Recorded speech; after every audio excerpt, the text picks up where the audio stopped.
तो छत्तीसगढ़ के राजनांदगांव में बाबा का एक ऐसा कारनामा सामने आया है जो किसी स्कैंडल से कम नहीं है। राजनांदगांव के बाबा का ये पाप, और इसमें क्या हुआ क्या है वो आपको बताते हैं। तो शिकायतों के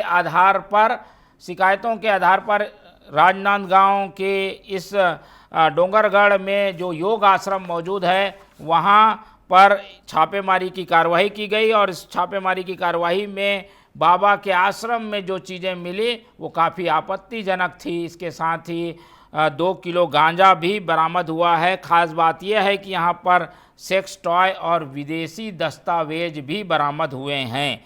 बाबा को गिरफ्तार कर लिया है, न्यायिक रिमांड पर भेज दिया गया है। मामला अंतर्राष्ट्रीय ड्रग नेटवर्क से जुड़ा हुआ हो सकता है। छापेमारी के बाद जो यहाँ तथ्य सामने आए, जो चीज़ें मिली वो चौंकाने वाली है। आमतौर पर आपने देखा होगा कि किसी आश्रम में धार्मिक वस्तुएं मिलती है और ऐसी जगहों पर पुलिस जाना एक तरीके से इनकार ही करती है। लेकिन अब स्थिति ये है कि इस बाबा की शिकायत इतनी बढ़ गई थी कि डोंगरगढ़ के योग आश्रम के आड़ में चल रहा था एक नशे का कारोबार। इस मामले की जब शिकायत हुई, पुलिस ने अपनी ओर से चीज़ें पुख्ता की। उसके बाद जब जांच यहाँ पर छापेमार के बाद की गई तो चौंकाने वाला तथ्य सामने आया।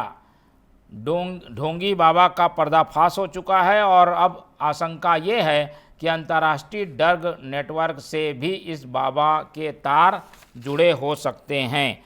फिलहाल पुलिस ने इस पूरे मामले की क्या जांच की है, क्या क्या कुछ मिला है, वो आपको सुनाते हैं।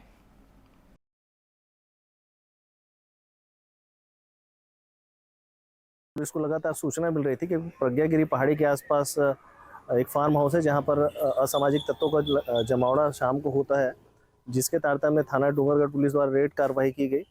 और वहां के फार्म हाउस ओनर है योगी कांति अग्रवाल। उनके कब्जे से करीब 2 किलो के आसपास गांजा और चीलम जब्त हुआ, जो NDPS के तहत अपराध होने से प्रकरण विवेचना में लिया गया और जिनकी आज विधिवत गिरफ्तारी कर माननीय न्यायालय पेश किया गया है। तो ये बाबा का स्कैंडल सामने आया है। बाबा का नाम है योगी कांति अग्रवाल और ये आश्रम चला रहे थे अपने फार्म हाउस में, और फार्म हाउस को ही एक तरीके से लग्जरियस आश्रम बनाकर इन्होंने रखा था। आपने देखी होगी वेब सीरीज आश्रम, कुछ वैसा ही दृश्य यहाँ पर दिखाई दे रहा है। और स्थितियाँ ये बनी हुई है कि अब यहाँ जो चीज़ें मिली है वो काफ़ी आपत्तिजनक है। अभी हालांकि जांच पूरे मामले की चल रही है, लेकिन जो चीज़ें हैं उससे पता चलता है कि ड्रग और नशे का कारोबार इस आश्रम में फल फूल रहा था। सेक्स टॉय मिले हैं, विदेशी आपत्तिजनक चीज़ें मिली हैं और नशे के भरपूर सबूत मिले हैं, जिससे पता चलता है कि यहाँ पर नशे का कारोबार किया जा रहा था। पुलिस ने छापेमारी कर पूरे नेटवर्क को सामने लाया है। क्या है ये पूरा मामला और क्या इस आश्रम पर आशंकाएं हैं और ये बाबा का पाप क्यों कहा जा रहा है इसे, ये सब जानने के लिए रुक कर लेते हैं हमारे राजनांदगांव संवाददाता शैलेश श्रीवास्तव का। शैलेश हमारे साथ बने हुए हैं। शैलेश, बताइए, जो चीज़ें सामने आई हैं उससे पता चलता है कि इस आश्रम में तो कुछ न कुछ गतिविधियां ऐसी थी जो कि धार्मिक नहीं कही जा सकती, और इसीलिए पुलिस ने छापेमारी भी की। अब ये पूरी चीज़ें सामने आ गई है। क्या क्या कुछ मिला और क्या अंदेशा है इस आश्रम को लेकर?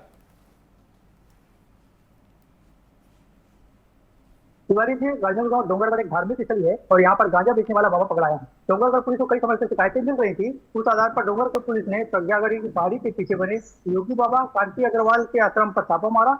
इस दौरान वहाँ पर 2 किलो गांजा प्राप्त हुआ है, कुछ सेक्स टॉय भी प्राप्त हुए और उत्तेजक दवाइयां भी प्राप्त हुई है, आपत्तिजनक सामान भी मिले हैं। पुलिस ने योगी कांति बाबा को गिरफ्तार कर लिया है। बाबा कांति अग्रवाल के आश्रम में कई विदेशी पासपोर्ट भी शामिल है, NGO से रिकॉर्ड भी मिले हैं। अग्रवाल युवा में योग आश्रम चलाता था, ऐसा कहा जा रहा है। यहाँ पर विदेशी पर्यटकों को योग प्रशिक्षण देता था। गोवा में रहने के दौरान उसने डोंगरगढ़ में जेटिंग सेक्टर आश्रम बना लिया था। कुछ अनैतिक गतिविधियों, गांजा, ड्रग्स इनपुट पुलिस को मिली है। इसी आधार पर छापेमारी की गई है और एक बेड के नीचे से 2 किलो गांजा भी जब्त किया गया है। पुलिस ने आशंका बताई है कि बाबा इंटरनेशनल ड्रग नेटवर्क से भी जुड़ा हो सकता है। इसकी जांच के लिए गोवा पुलिस ने संपर्क किया जा रहा है। डोंगरगढ़ के एसडीओ की आशीष सुरजाम ने बताया कि बहुत दिनों से खबर मिल रही थी कि डोंगरगढ़ क्षेत्र में नशेड़ियों का जमघटा लगता है। वहाँ जाकर कांतीलाल अग्रवाल है जो 20 साल से निवास कर रहे थे और यहाँ पर आश्रम खोले हुए थे। इसी आश्रम में इस तरह के गांजा तस्करी और नशीली पदार्थों का सेवन किया जा रहा था। ये बाबा कहाँ का है, कहाँ से आया था, कुछ पता चला है क्या? रहने वाला कहाँ का है? गोवा में 20 साल से निवास कर रहे थे और वहीं पर ये आश्रम चला रहे जहाँ पर योग प्रशिक्षण दिया करते थे। उसके बाद ये राजनांदगांव डोंगरगढ़ में आकर के इन्होंने प्रशिक्षण कर यहाँ आश्रम बनाया। यहाँ पर किस तरीके का आश्रम था? क्या कोई धार्मिक भजन कीर्तन होता था, पूजा पाठ होती थी, क्या होता क्या था यहाँ? जी कहने को तो ये योग आश्रम के नाम से चलता था, लेकिन यहाँ पर कभी ऐसा किया देखा नहीं गया है। और लोगों के शिकायतों के द्वारा ये पता चला कि यहाँ पर नशेड़ी लोग आकर के नशा करते थे और उत्पात मचाया करते थे।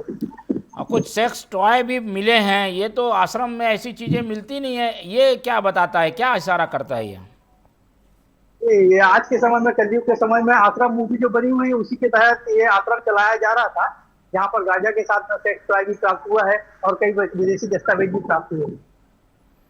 ठीक है। और ये बिल्कुल एक तरीके से आश्रम के नाम को बदनाम करने की कोशिश है। आमतौर पर बाबाओं को और आश्रम को ऐसी जगह माना जाता था जहाँ पर धार्मिक रूप से शांति प्रदान होती है, साधना की जाती है। लेकिन इस बाबा की हरकत ने एक बार फिर से शर्मसार कर दिया है। पूरे धार्मिक कृत्य में लगे लोगों को, और आश्रम जाने में भी अब लोग डरेंगे। हालांकि पुलिस ने शिकंजा कस दिया है। जो चीज़ें मिली है उसके आधार पर और जांच की जा रही है। गोवा से ये बाबा आया था और इसने अपना आश्रम यहाँ स्थापित कर कुछ ऐसी गतिविधियाँ संचालित की जिस पर निगाह थी, संदिग्ध थी, उन पर अब कार्रवाई की गई है। लेकिन ये चौंकाने वाला है कि किसी आश्रम में कोई बाबा ऐसी हरकत भी कर सकता है। क्या कानूनी कार्रवाई क्या हो रही, क्या धाराएं लगाई गई हैं शैलेश उनके ऊपर, और क्या उन्हें जेल भेज दिया गया है कि पुलिस अभी भी रिमांड में लेकर पूछताछ कर रही है? अभी तो तिवारी जी एसडीपी के द्वारा जानकारी प्राप्त होने पर जो भी सामग्री प्राप्त हुई उसे जब्त किया गया है और उन्हें गिरफ्तार किया गया है। उसकी जानकारी जो भी है उसे ली जा रही है और कार्रवाई की जा रही है। अभी तक ऐसा कुछ कहा नहीं गया है कि उन्हें जेल भेजा गया है कि नहीं।